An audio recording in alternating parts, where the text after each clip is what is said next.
नमस्कार दोस्तों, मेरा नाम नवीन मौर्य है। मैं विक्रमादित्य महाविद्यालय से हूँ। आज मैं आपको पार्टनरशिप के बारे में कुछ जानकारी दूंगा। मैं आपको बताऊंगा कि पार्टनरशिप क्या होती है। देखिए, पार्टनरशिप समझने से पहले हम सबसे पहले ये समझ लें कि सोल प्रोप्राइटरशिप और पार्टनरशिप में क्या अंतर होता है। सोल प्रोप्राइटरशिप जो व्यवसाय होता है वो एकाकी स्वामित्व का व्यवसाय होता है। इसमें एक व्यक्ति होता है जो अपने बिजनेस को रन करता है, उसमें जो भी उसको प्रॉफिट और लॉस होता है वो खुद इसको बियर करता है। लेकिन पार्टनरशिप में ऐसा नहीं होता। पार्टनरशिप में दो या दो से अधिक व्यक्ति मिलकर व्यवसाय करते हैं और उनका व्यवसाय करने का मुख्य उद्देश्य होता है प्रॉफिट को कमाना, जिसको हम पार्टनरशिप बोलते हैं। पार्टनरशिप में क्या होता है, जब एक या एक से अधिक व्यक्ति रहते हैं, किसी के पास कोई कला होती है, किसी के पास पैसा होता है, किसी के पास दिमाग अच्छा होता है, कोई क्या बोलते हैं फाइनेंशियल चीज़ों को अच्छे से मैनेज करना जानता है, तो इस प्रकार से वो सब मिलके एक व्यवसाय को करते हैं। बैंकिंग सेक्टर में पार्टनरशिप में 10 व्यक्तियों का होना ज़रूरी है और नॉन बैंकिंग सेक्टर्स में 20 व्यक्तियों का होना ज़रूरी है। और यदि 20 व्यक्ति से अधिक व्यक्ति उसमें पाए जाते हैं तो वो इल्लीगल कहलाता है, इल्लीगल बिजनेस कहलाता है, वो पार्टनरशिप नहीं कहलाती है। मतलब दो व्यक्ति या दो से अधिक व्यक्ति मिलकर किसी व्यवसाय को करते हैं तो उसको हम पार्टनरशिप कहते हैं। उसी प्रकार से हम एक डेफिनेशन देखेंगे पार्टनरशिप की। देखिए, the Indian Partnership Act 1932 defined partnership as the relation between person who have agreed to share the profit of a business carried on by all or any of the acting for all। मतलब क्या बोल रहे हैं, section 4 of the Indian Partnership act 1930 के अनुसार देखिए, साझेदारी उन व्यक्तियों का पारस्परिक संबंध को कहते हैं। मतलब जो पार्टनरशिप होती है वो आपस में ऐसे व्यक्तियों के पारस्परिक संबंध को कहते हैं जो कि एक व्यवसाय करने के लिए सोच रहे हैं और व्यवसाय कर उसमें जो उन्हें लाभ होगा उस लाभ को बांटना उनका एक रहता है कि उस लाभ को बांटना है। वो एक ऐसा एग्रीमेंट तैयार करते हैं जिससे वे सब अथवा उन सब की ओर से कार्य करते हुए उनमें से कोई एक व्यक्ति उस पार्टनरशिप को चलाता है, जिसे हम साझेदारी कहते हैं। अब हम देखते हैं आगे की पार्टनरशिप की क्या क्या विशेषताएं होती हैं। फीचर्स ऑफ पार्टनरशिप, सबसे पहले देखिए टू और मोर पर्सन। जैसे कि मैंने आपको बताया, दो या दो से अधिक व्यक्तियों का होना इसमें बहुत ज़रूरी है। पार्टनरशिप में दो या दो से अधिक व्यक्ति होते हैं, इसको हम इजीली रन कर सकते हैं, वो पार्टनरशिप कहलाती है। Profit motive, profit motive is the most important part of partnership. हम जानते हैं कि अगर हम व्यवसाय कर रहे हैं तो व्यवसाय में हमें जो भी प्रॉफिट हो रहा है उस प्रॉफिट का मतलब उस प्रॉफिट को कमाना और उसको उद्देश्य को पूरा करना कि प्रॉफिट मोटिव मतलब प्रॉफिट को कमाना हमारा मुख्य उद्देश्य रहता है।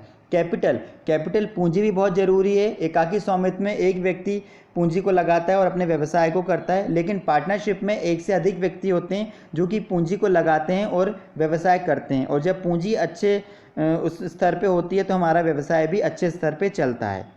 उसी प्रकार से शेयरिंग प्रॉफिट, शेयरिंग प्रॉफिट बहुत मोस्ट इंपॉर्टेंट है क्योंकि पार्टनरशिप में पार्टनर्स पैसा लगाते हैं, आपस में बिजनेस करते हैं, व्यवसाय करते हैं, तो हर एक व्यक्ति चाहता है कि हमने जो पैसा लगाया है उसके अनुसार एग्रीड रेशो के अनुसार हमें शेयरिंग होए, हमें प्रॉफिट की शेयरिंग होए। तो प्रॉफिट पार्टनरशिप में प्रॉफिट शेयरिंग का बहुत ज़्यादा महत्व होता है।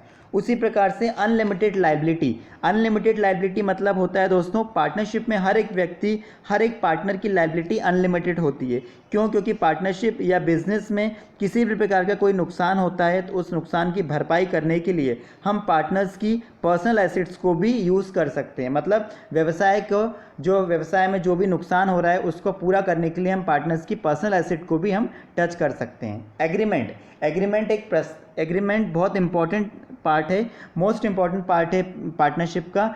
देखिए, एग्रीमेंट मतलब एक प्रस्ताव होता है जो कि हमको आपस में रखना पड़ता है। पार्टनरशिप में बिल्कुल ज़रूरी नहीं है कि हमारा एग्रीमेंट रिटर्न या ओरल हो। हमारा एग्रीमेंट जो होता है वो ओरल भी हो सकता है और रिटर्न भी हो सकता है। हाँ, यदि वो रिटर्न फॉर्म में होता है तो अच्छा रहता है, उसमें आपस में पार्टनर्स में किसी प्रकार का कोई डिस्प्यूट होता है तो हम उसको आसानी से देख के उस चीज़ को हल कर सकते हैं। उसी प्रकार से इजी डिसोल्यूशन, इजी डिसोल्यूशन में होता है पार्टनरशिप जो होती है उसमें पार्टनरशिप को ख़त्म करने के लिए कुछ ज़्यादा लीगल फॉर्मेलिटीज़ नहीं करनी पड़ती है।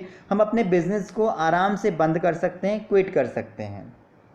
उसके बाद देखिए लास्ट पॉइंट है हमारा लॉफुल बिजनेस। लॉफुल बिजनेस मतलब पार्टनरशिप में हम जो भी बिजनेस करते हैं वो लॉफुल होना चाहिए, लीगल होना चाहिए। किसी भी प्रकार का कोई इल्लीगल बिजनेस नहीं होना चाहिए, जैसे ड्रग्स, स्मगलिंग, इस प्रकार की कोई भी व्यवसाय में चीज़ों को शामिल नहीं किया जा सकता। और यदि वो चीज़ें शामिल होती हैं तो वो हमारा पार्टनरशिप नहीं कहलाएगा, इल्लीगल बिजनेस कहलाएगा।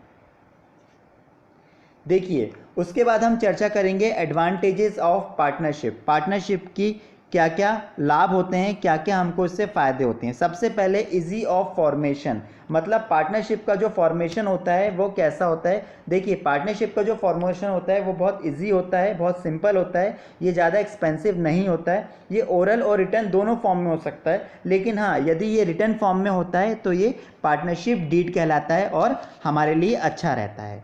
लेकिन ये ज़रूरी नहीं है कि रिटर्न फॉर्म में हो, ओरल भी हो सकता है।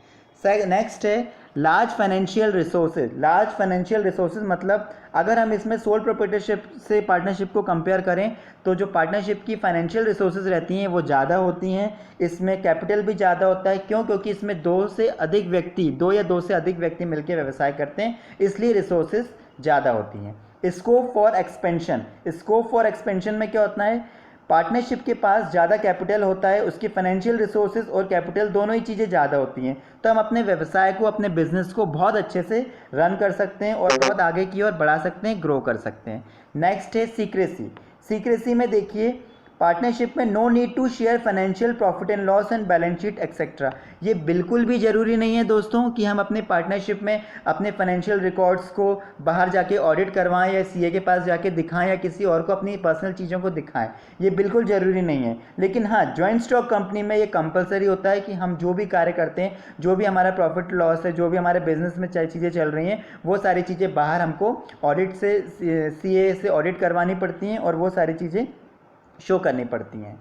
उस प्रकार से नेक्स्ट है देखिए division of risk. Division of risk मतलब सोल प्रोप्राइटरशिप में एक ही व्यक्ति होता है जिसके पास पूरे व्यवसाय का भार होता है, लेकिन पार्टनरशिप में ऐसा नहीं होता है। मोर देन 2 ओनर्स होते हैं, उसमें एक से अधिक व्यक्ति होते हैं जो बिजनेस के रिस्क को आराम से शेयर कर सकते हैं और अपने बिजनेस को आगे बढ़ा सकते हैं। फिर है इजी डिसोल्यूशन। इजी डिसोल्यूशन में भी मतलब पार्टनरशिप में ज़्यादा डिसोल्यूशन को करने के लिए, मतलब बंद करने के लिए कोई ज़्यादा लीगल फॉर्मेलिटीज़ नहीं करनी पड़ती, हम इसको आराम से क्विट कर सकते हैं।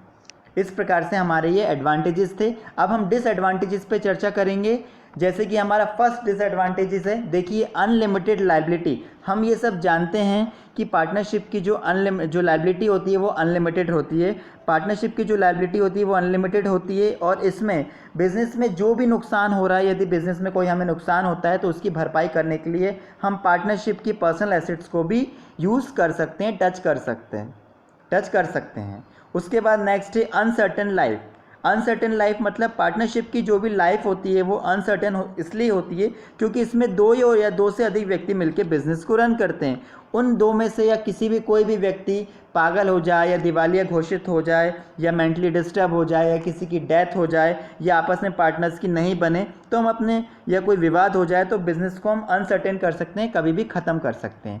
नेक्स्ट है लैक ऑफ पब्लिक। नेक्स्ट है रिस्क ऑफ इम्प्लाइड एजेंसी।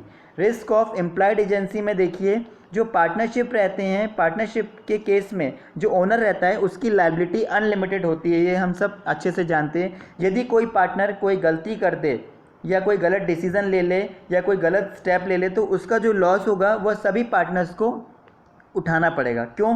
क्योंकि इसमें सारे पार्टनरशिप इन्वॉल्व हैं, इसलिए अगर जो भी नुकसान होगा तो उसकी भरपाई, उसका बेयर सारे पार्टनर्स को मिलकर करना पड़ेगा। ये ज़रूरी नहीं है कि जिस पार्टनर ने गलती करी है तो उसका नुकसान वही भरेगा, नहीं, इसकी जो भरपाई होगी वो सारे पार्टनर्स के द्वारा भरपाई की जाएगी। Lack of public confidence. Lack of public confidence में क्या होता है कि जो पार्टनरशिप रहती है वो अंदर ही अंदर चलती है, इसके जो भी बिजनेस रहता है, जो भी इसकी शेयरिंग रहती है, जो भी इसके काम रहते हैं, प्रॉफिट एंड लॉस रहता है, वो पार्टनर्स अंदर ही अंदर चलाते हैं। तो इसमें जो लैक ऑफ पब्लिक कॉन्फिडेंस मतलब जो पब्लिक रहता है उनको इस चीज़ की कमी रहती है कि वो नहीं जान पाते कि अंदर व्यवसाय कैसा चल रहा है, इनके प्रॉफिट लॉस क्या हो रहे हैं, कंपनी में क्या चल रहा है, कंपनी किस तरीके से आगे रन कर रही है। तो इस चीज़ की उनको जानकारी नहीं रहती है और उनको कुछ भी नहीं पता रहता है कि कंपनी में क्या चल रहा है, पार्टनरशिप में क्या चल रहा है, इसलिए हमेशा लैक ऑफ पब्लिक कॉन्फिडेंस बना रहता है।